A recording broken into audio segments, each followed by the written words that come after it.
प्यारे विद्यार्थियों, good morning.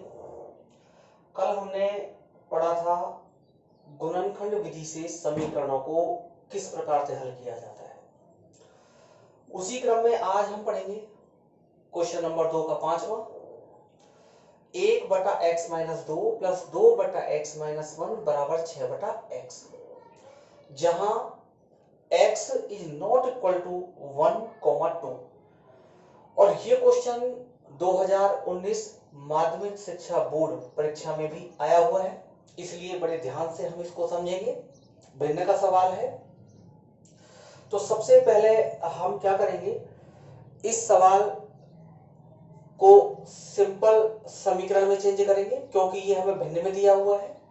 तो देखिए, आइए करते हैं किस प्रकार हम इसको सिंपल समीकरण में चेंज करेंगे, यानी हम इसको पहले द्विघात समीकरण में चेंज करेंगे। तो द्विघात समीकरण में चेंज करने के लिए देखिए हमें क्या करना होगा। पहले क्वेश्चन को उतार लीजिए एक बार, 1/x-2 प्लस 2/x-1 और बराबर में 6/x। अब आप क्या करोगे, इन तीनों संख्याओं का लघुत्तम ले लीजिए। लघुत्तम हर वाली संख्या यानी बटे में जो नीचे संख्या दी हुई है इनका लिया जाता है। इसका क्या नियम है कि यदि बटे की संख्याएं समान हो तो उनमें से एक संख्या ली जाती है लघुत्तम में, और यदि बटे की संख्या अलग अलग है तो हम इन तीनों को लेंगे। तो देखिए, x-2 भी आएगा हमारे पास, x-1 भी आएगा और हमारे पास x भी आएगा। तो इस प्रकार से हमने इन तीनों को यहां पर लिख लिया लघुत्तम के रूप में। लघुत्तम के बाद अब हम क्या करते हैं, इस x-2 का इस संख्या में भाग देते हैं, पूरी संख्या में। x-2, x-1 और x में हम x-2 का भाग देंगे, और जब इसका भाग देंगे तो समान संख्याएं कट जाती हैं, x-2 से x-2 कट जाएगा। देखिए कैसे, एक बार यहां समझ लेते हैं। x-2, x-1 और x, इसमें हम भाग दे रहे हैं x-2 का, तो ये तो कट जाएंगी और ये हमारे पास बच जाएंगी, जिनको हम यहां पर लिखेंगे। तो देखो x-1 और x, यहां से प्लस का चिन्ह आ गया।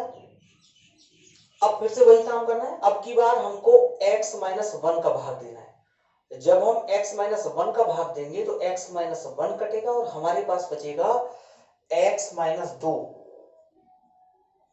और साथ में x, और अंश में हमारे पास कितना है, 2। याद रहे, x-1 से x-1 कट जाएगा, तो जो भी संख्या हमारे पास बचेंगी उनका गुणा ऊपर वाली संख्या यानी अंश वाली संख्या में हो जाएगा।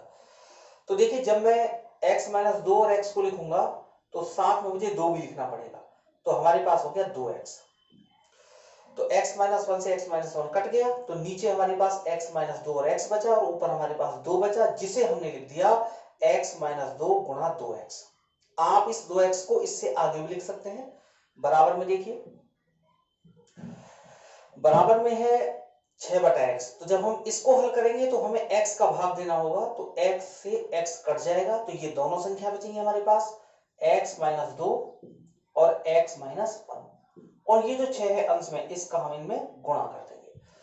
तो ये हो गई बात लघुत्तम की।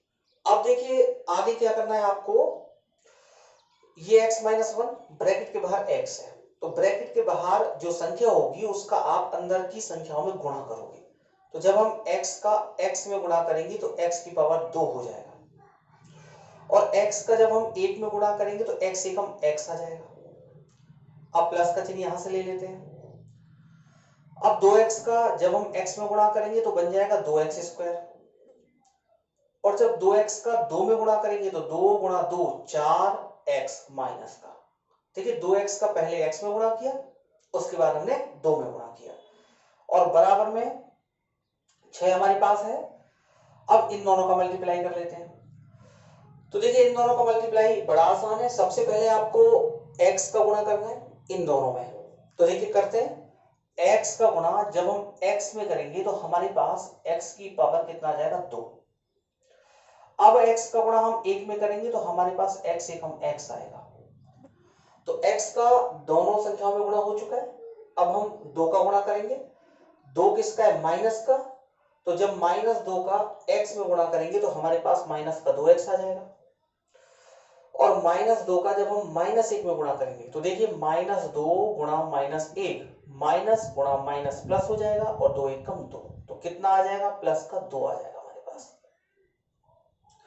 अब देखिए हमारे पास यहाँ पर x की पावर 2 और ये भी x की पावर 2, दोनों सजातीय पद हैं, तो इन दोनों को आप जोड़ दीजिए क्योंकि दोनों प्लस के हैं, तो 2x² और इसको 1 माना जाएगा, तो 2 और 1 कितने x² हो गए 3x²। इसी प्रकार देखिए ये 4x और ये 1x, तो इस 4 में यदि मैं इस 1 को जोड़ दूंगा तो ये हो जाएंगे -5x। क्यों जोड़ा? क्योंकि ये भी माइनस है और ये भी माइनस है, समान चिन्हों की संख्याएं जुड़ जाती है। और बराबर में हमारे पास कितना है 6 ब्रैकेट x की पावर 2, देखिए 2x और 1x दोनों माइनस के हैं और दोनों सजातीय पद हैं, इसलिए इन दोनों को भी हम जोड़ देंगे तो ये बन जाएगा 2 और 1 माइनस के 3x और प्लस में कितना है 2 और ब्रैकेट बंद। आगे चलिए 3x की पावर 2 माइनस का 5x बराबर में देखिए 6 का गुणा आप इन तीनों में कर दीजिए, क्योंकि कोष्टक से बाहर जो संख्या होती है उसका गुणा हमें करना होता है सभी संख्याओं में, तो 6 का गुणा जब हम x की पावर 2 में करेंगे तो 6x की पावर 2 आ जाएगा, माइनस 6 का 3 में करेंगे 6 3 18x आ जाएगा, प्लस और 6 का 2 में करेंगे 6 दूनी 12। अब आप पक्षांतरण कर लीजिए, इन दोनों संख्याओं को आप RHS में ले जाइए, तो देखिए सबसे पहले हमको RHS में 6x की पावर 2 लिखना है। अब इस संख्या को जब हम RHS में ले जाएंगे तो ये प्लस की संख्या किस में हो जाएगी माइनस में हो जाएगी। अब देखिए आगे, अब हम बात करेंगे -18x की, और 18x के पास हम माइनस का 5x लाएंगे और ये माइनस का किस में चेंज हो जाएगा प्लस में, और यहां पर कितना बचा 12। आगे देखिए 6x की पावर 2 में से 3x की पावर 2 को यदि हम माइनस करेंगे तो हमारे पास 3x की पावर 2 बच जाएगा।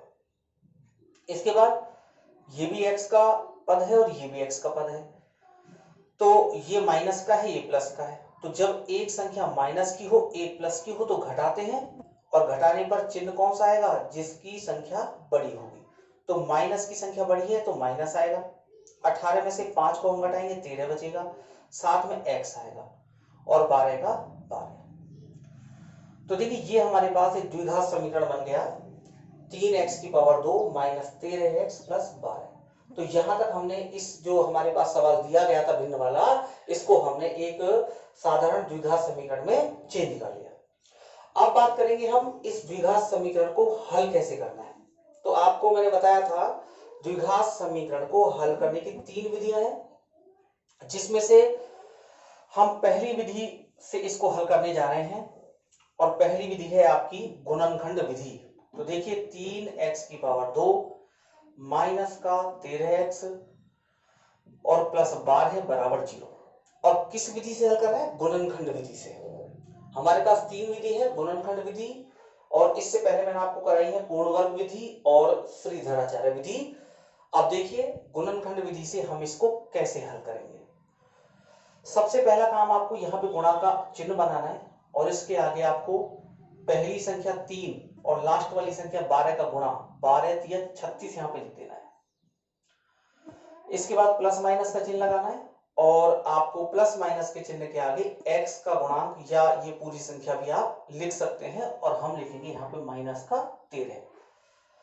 अब ऐसी दो संख्या 13 के हमको 2 जोड़े बनाने हैं, यानी हमारे सवाल में 3 संख्या 1 2 3, इनको 4 संख्याओं में चेंज करना है, और किसके जोड़े बनाने हैं इस संख्या के हमें जोड़े बनाने हैं माइनस का 13x। तो ये कैसे बनाएंगे -13x के हम जोड़े कि जोड़ने या घटाने पे तो -13 आ जाए और गुणा करने पर 36 आ जाए। तो देखिए 4 के पहाड़े में यदि हम 4 का पहाड़ा पढ़ेंगे 9 बार, तो 4 नाम 36, तो यहाँ पे लिख देते हैं 4 गुणा 9 कितना होगा भाई 36, और संख्या 13 लेके आनी है, तो 13 कब आएगा जब हम इन दोनों को जोड़ेंगे। अब ये नियम भी मैंने आपको बताया था कि जब संख्या जोड़ने पर आए तो दोनों के चिन्ह कैसे होंगे समान, तो 4 भी माइनस का हो जाएगा और 9 भी माइनस का हो जाएगा।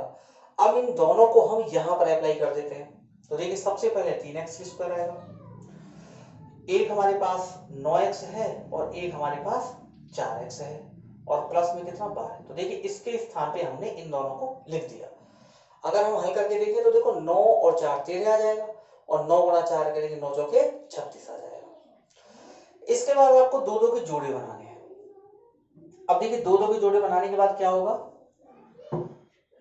3 और 9 तो कॉमन हमेशा छोटी संख्या आती है तो 3 कॉमन आ जाएगा। x की पावर 2 और x में से x कॉमन आ जाएगा।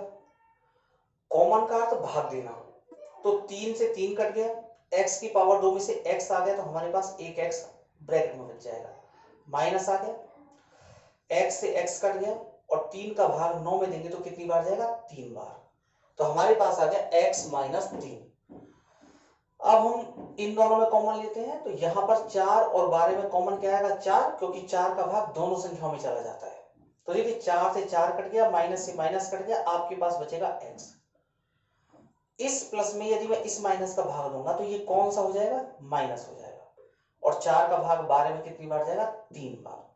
अब देखिए x माइनस 3 तो एक तो x माइनस 3 ले लीजिए और यहाँ पर आपके पास 3x और यहाँ पर क्या बचेगा, माइनस का 4, 3x और माइनस का 4। अब हमें x का मान निकालना है। तो x का मान निकालने के लिए आप क्या करोगे, पहले इसको ले लो, x माइनस 3 बराबर 0 और जब 3 का पक्षांतरण करेंगे तो 3 प्लस में हो जाएगा। तो पहला आंसर आ गया x बराबर 3।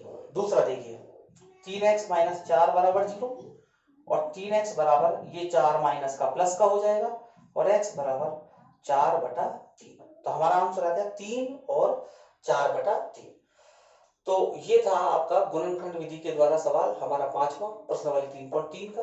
आप इसको ढंग से समझिए। अगर कहीं भी कोई प्रॉब्लम आती है तो आप हमें कमेंट बॉक्स में बता सकते हैं, आपकी प्रॉब्लम को तुरंत सॉल्व किया जाएगा। ओके, धन्यवाद।